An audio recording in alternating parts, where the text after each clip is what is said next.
U 18 sati 11 minuta 2020. godine 19.3. zalazak sunca u gradu u kojem sviraju morske orgulje bio je božanstven.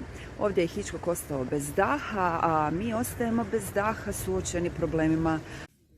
2019. godine postala sam vlasnica licence Miss i mistera turizma Hrvatske i Miss i mistera turizma Bosne i Hercegovine. Postoje i neki zanimljivi poduzetnici koji u vremenima krize između ostalog pričaju sasvim drugačiju priču.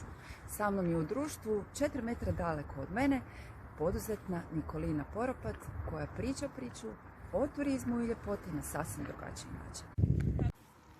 Kako pričati o turizmu u trenutku kada je najaktualnija riječ korona i to u zemlji u kojoj je turizam nositelj ključnih gospodarskih djelatnosti, izazov je bez premca. Što može učiniti ljepota? S čime je Antun Mihanović bio inspiriran kad je opisao Lijepu našu, a Josip Runjanin kada ju je skladao. Ne samo vanjština, zato ove godine vas vodim na izbor Miss i mistera turizma Hrvatske na potpuno drugačiji način.